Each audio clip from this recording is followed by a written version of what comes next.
est admirablement pensé. Jeudi prochain, nous célébrerons l'Ascension du Seigneur et 10 jours plus tard la Pentecôte. Et les lectures de ce 6e dimanche du temps pascal nous éclairent sur le sens de ces événements. Nous venons d'entendre un extrait du discours d'adieu de Jésus dans l'Évangile selon saint Jean. Jésus prépare les siens à ce qui va suivre, sa mort toute proche, sa résurrection d'entre les morts, et puis son ascension. Il va alors retourner vers le Père, et il va disparaître de l'expérience sensible des disciples, ce qui est notre situation à nous. Nous n'avons pas l'expérience de la rencontre sensible, physique avec Jésus. Mais si Jésus disparaît alors aux yeux des apôtres à l'Ascension, ça ne signifie pas pour autant qu'il aura juste effectué une petite visite, un petit séjour parmi nous, 3 petits tours, et puis ils s'en vont pour nous laisser ensuite nous débrouiller sans lui, avec seulement quelques paroles d'encouragement qu'il nous aurait laissées. Dieu ne s'est pas approché de nous pour nous renvoyer ensuite à notre solitude. Je ne vous laisserai pas orphelins. Ce n'est pas simplement une parole de consolation, c'est une promesse de Jésus, une promesse pour nous. Je ne vous laisserai pas orphelins. Je vous enverrai un autre défenseur, nous avons 2 défenseurs, le Christ et l'Esprit, qui selon saint Irénée de Lyon sont comme les 2 mains du Père pour venir accomplir son œuvre de salut auprès de nous. Je vous enverrai un autre défenseur. Le Christ et l'Esprit sont nos défenseurs, et nous avons expérimenté aussi pendant ce pèlerinage que dans leur dépendance, il y a toute l'Église du ciel, les saints sous les bannières desquels nous avons marché, et puis le monde invisible, cette milice céleste des anges et des archanges, avec à leur tête Saint Michel, avec ses défenseurs que sont le Christ et l'Esprit. Il y a tout ce grand appareillage admirable, invisible, réel de l'Église céleste qui nous accompagne. Je ne vous laisserai pas orphelins. Je vous enverrai un autre défenseur. Il est beau de réfléchir à cela. Le premier défenseur, c'est le Fils incarné. C'est Dieu qui se manifeste visiblement, extérieurement, objectivement. Lui que les yeux de Jean ont vu et que ses mains ont touché et que nous pouvons connaître et suivre. Et puis l'autre défenseur, c'est l'Esprit Saint. C'est Dieu qui se donne invisiblement, intérieurement, le Maître intérieur qui agit en nos cœurs. Jésus dit, le monde ne peut le recevoir car il ne le voit pas et ne le connaît pas. Mais vous, Jésus ne dit pas vous le voyez, nous ne voyons pas l'Esprit Saint. Nous non plus, nous ne le voyons pas comme le monde, mais nous le connaissons. Nous le connaissons parce que nous avons foi en la promesse de Jésus. Nous croyons que l'Esprit promis par Jésus a été envoyé à l'Église au jour de la Pentecôte, qu'il nous a été donné, comme l'évoque la très belle lecture du livre des Actes, notre première lecture, au jour de notre confirmation, et que c'est lui, cet Esprit, qui nous guide vers Jésus, qui nous donne de le connaître, vers Jésus qui est la vérité tout entière. Lui vous guidera vers la vérité tout entière, c'est-à-dire vers moi, Jésus.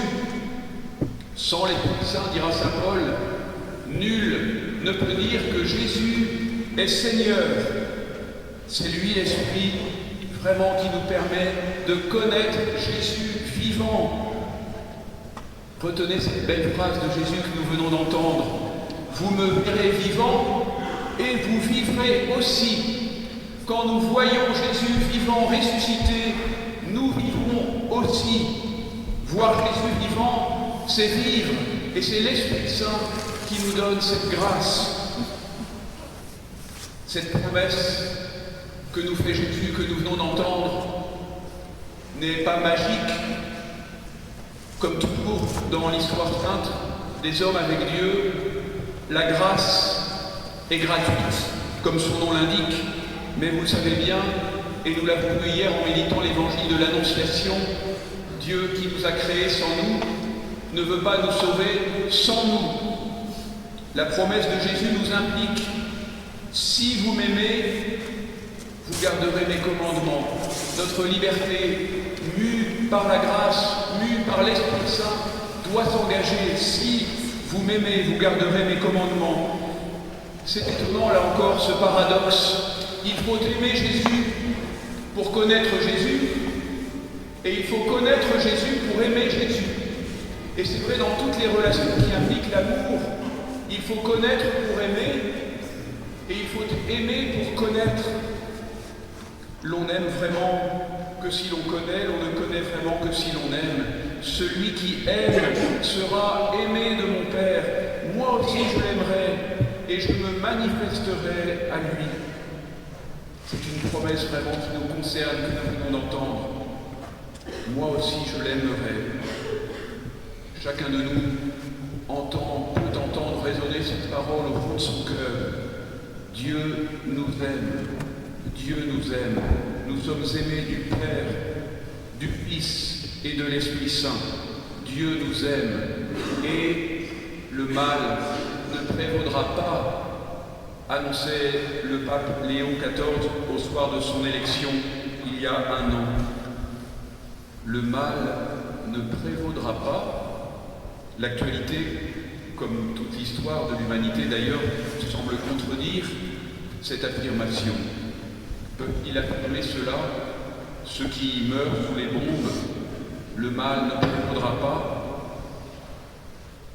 Le mal ne prévaudra pas. Cela ne veut pas dire qu'aujourd'hui encore le mal ne réalise pas son œuvre de mort au Nigeria, au Liban, à Gaza, en Iran, et hélas aussi dans nos cœurs et dans nos âmes. Le mal et le malin existent, agissent. Cela nous a été rappelé. Le Père Jean-Baptiste nous a exposé hier quelques éléments de la tactique diabolique. Et nous avons par expérience quelques moyens de défense et de protection pour y faire face. Et nous avons abondamment expérimenté durant ce pèlerinage la douce grâce d'être libérés du mal par le sacrement de la réconciliation. Merci aux frères prêtres qui en ont été les instruments. Le sacrement de réconciliation confirme que le mal ne prévaut pas, qu'il n'a pas le dernier mot. L'épée de Saint-Michel, levée au-dessus de nous, confirme que le mal ne prévaut pas, qu'il n'a pas le dernier mot. Pour que le mal ne prévale pas, voici un dernier conseil de tactique. Avant que nous redescendions dans la plaine, la meilleure défense, c'est l'attaque.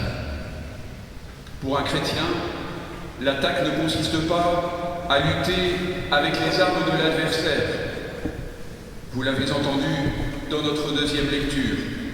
Ayez une conscience droite afin que vos adversaires soient pris de honte sur le point même où ils disent du mal de vous pour la bonne conduite que vous avez dans le Christ. Le chrétien ne lutte pas avec les armes de l'adversaire.